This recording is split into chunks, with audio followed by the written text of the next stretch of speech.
basement of La Penta, it's WICR.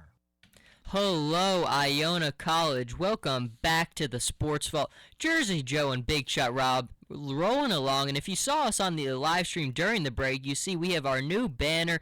Thanks to our main man Mike Demergis helped us hang it up, and it's looking good, Big Shot Rob. I like it. Yeah, it's a nice design, and it's great. I really like what the design he picked out. It's an amazing banner. It really is. It really brings out the powder blue and the Chargers jersey. It looks very professional, and I like it. But we're moving along. We did everything, our baseball little recap, but we're moving into college football, and man, this was by far the best weekend in college football. I mean, by a landslide. From 12 o'clock to 1:39 in the morning, Rob, I was locked in. There was just upset after upset, just high-quality games. It was just an unbelievable day. It was crazy. I was just telling you before, I was sitting in the barber shop, and I'm texting you because I wanted to talk about some of the college games, and it was upset city, Joe, this whole week. The top five is just all over the place. Everybody except Florida State got changed, and I really cannot believe this weekend. It was really sick this week. It's funny. I wanted to go to bed early on Saturday night. Well, not early, but I watched the half of the UCLA game. I was like, okay, I got to get to bed before 1 because I want to get up for the soccer games on Sunday. But that game I saw where it was going, and with everything that happened the rest of the day, I had to watch the whole thing. And, of course, UCLA fell, and another one went down. But before we get into the individual games, let's go over the new poll, the top 10. Now, it's a very different from what we had last week. You've got number 1 Florida State, 5-0. Everybody's 5-0 except for number 7 Alabama. So the first 6 are all 5-0. Florida State 1, Auburn 2, Baylor 3, Mississippi 4, Notre Dame 5, Mississippi State 6, and Alabama finally with the first one with a loss at 7, Michigan State at 8, Oklahoma at 9, and Georgia at 10. Oregon falls to 11, which is a little surprising to me. I would probably put them at 10. But for the top 5, my number 1 team for my rankings is Auburn. Florida State is 5-0. You can make a case from that one, but I think Auburn has been the most consistently dominant team so far this year. I mean, you look at them offensively, they're better than they were last year. Nick Marshall's improvement in the passing game just makes that offense so much better. Defensively, they are even better than they were last year. I mean, they really struggled stopping SEC opponents with that defense last year.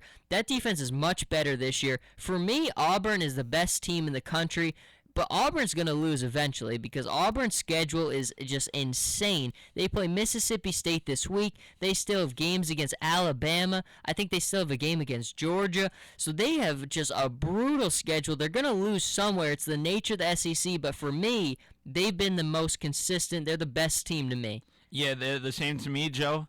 Their running game is amazing. Nick Marshall has done a great job with passing and rushing. This week threw for 207 yards, rushed for 119. And this team, I say if they make it to the BCS championship again and they do play Florida State, they're going to get the job done this time. I agree. I was talking about that on the morning show a little bit today. I think if Florida State and Auburn played now, Auburn would win, hands down. I mean, and here's the thing for Florida State I want to say. I'm still waiting for them to remind me that they're the defending national champions. I haven't seen a win from them yet where they've convinced me, they've reminded me that that's why they're the defending champs. Even in this game against Wake Forest, Wake Forest is horrible, they really let them hang around for a while in that game. I know the end score made the game look a lot more dominant than it was, 43-3.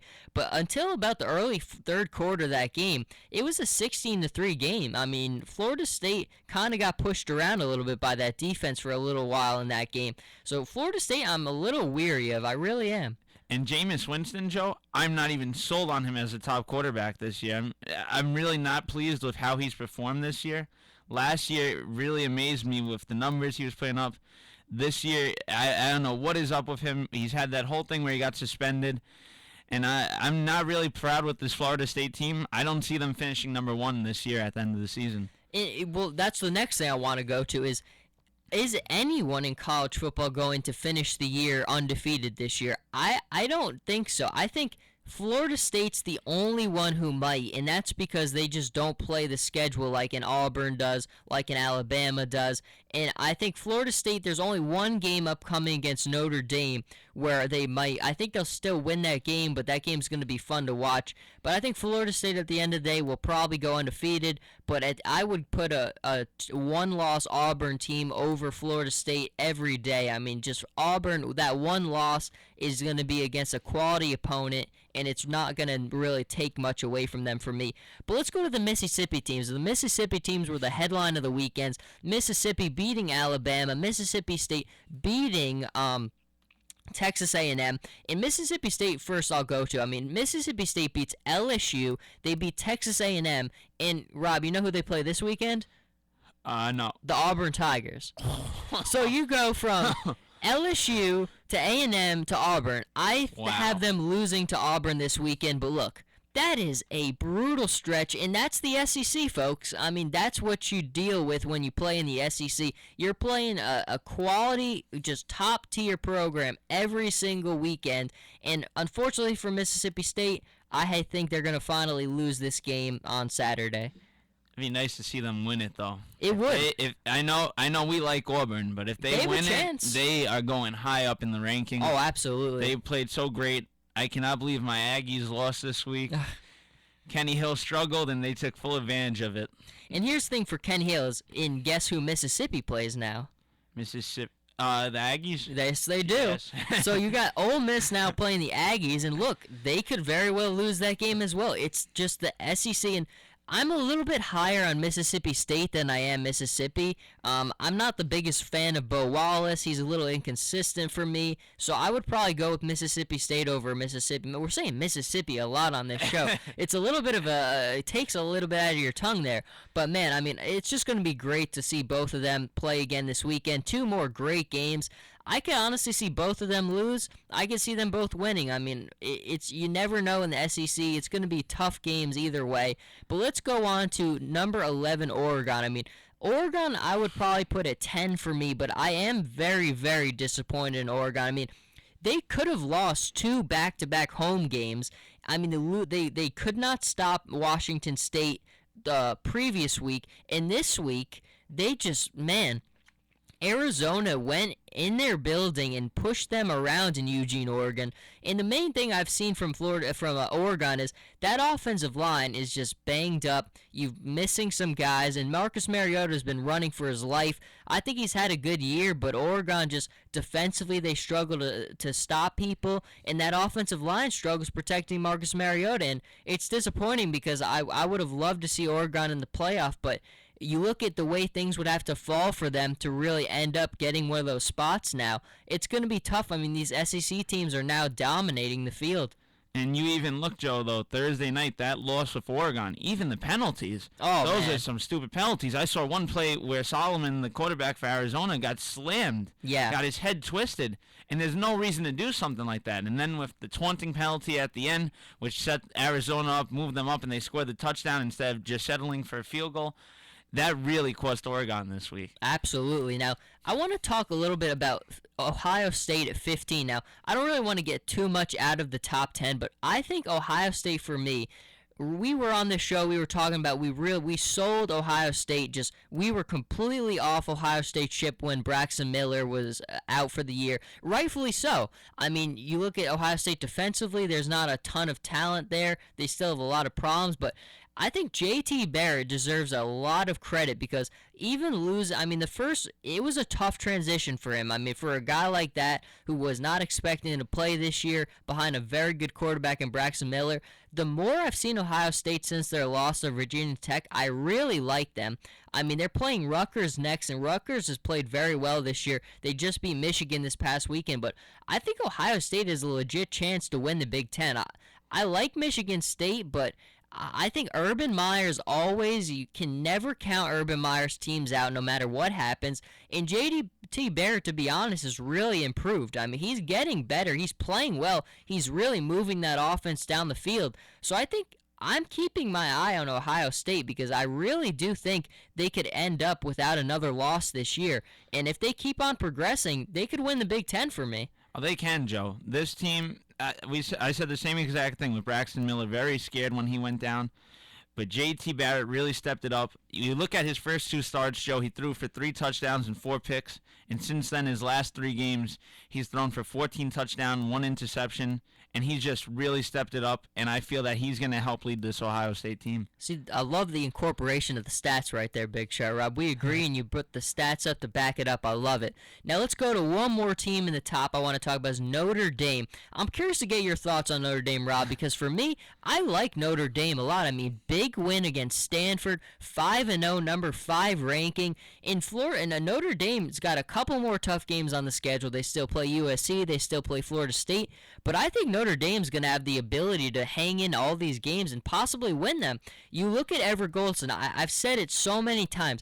You gotta be so impressed with how this guy's progressed. Look, he still makes some mistakes. He's still got to fix some things, but the danger, the threat of him as a passer and as a runner is so just game planning wise so difficult. And he's got that team winning games and moving the ball. I mean, they're well coached. They have good talent on the defensive side of the ball. They don't run the ball very well, which is I worry about sometimes. But I like Notre Dame a lot, and they're probably going to end up with at least 1 loss, but you know what? Notre Dame, give them credit because they've had a much better year than I thought they were going to. Yeah, this team, I really didn't expect this coming out of them. They really hadn't been the same since they had lost to Alabama in the national championship. And I've just been very proud with Golson. He stepped it up. You look at his stats from 2012 to 2014 in completion percentage, he stepped up by 6 points. He's now 64% with his completion percentage. He's thrown for 13 touchdowns, 3 interceptions. And this guy really has changed his game and everything. And I feel that Notre Dame, I see them finishing at least in the top 3 or top 4 this year. I don't see them sticking at 5. I could see them finishing in top 3 or top 4. I can see it too. I mean, that Florida State game is going to be really fun because that's the first time Florida State's going to finally be challenged. And seeing how Everett Golson can work the ball against Jameis Winston, it's going to be a fun game to watch. Now, a couple more on the slate to go over. I mean, Utah is a team I think that deserves a lot of credit. I mean, Utah is not going to get the same name recognition as a lot of these other programs. But look, Utah's got wins. They went to Michigan and beat Michigan. They went to UCLA and beat UCLA. Utah is a good football program. Last year they beat Stanford. Utah has got some quality wins against big programs. Utah is a good football team, and give them credit against UCLA. I thought UCLA's first loss was going to come this weekend against Oregon, but UCLA, I love them, and they lost to Utah. Utah, give them credit, good football team. Now, the other thing that just captivated the sports weekend was the Arizona State and the USC game, that Hail Mary at the end of the game. Rob, take me to your reaction when you first saw that Hail Mary. Oh, it was sick. It was like the craziest pass. You don't expect it. You don't expect it towards the end of the game to finish like that, and just an amazing touchdown pass at the end. It really was, and I mean, it's just one of those things where, as if the weekend for college football couldn't have gotten any better. That was just another one of those things that just made it even more unbelievable. But it was literally, that was the best weekend in college football so far. I mean, it was just so much fun to watch. There's a ton of stuff that I'm glad that we were able to get to. We are going to come back with our NFL stuff. So much to get to there. Rob's got a lot of frustration to get out on his New York Jets. So stay with us, and we will be right back.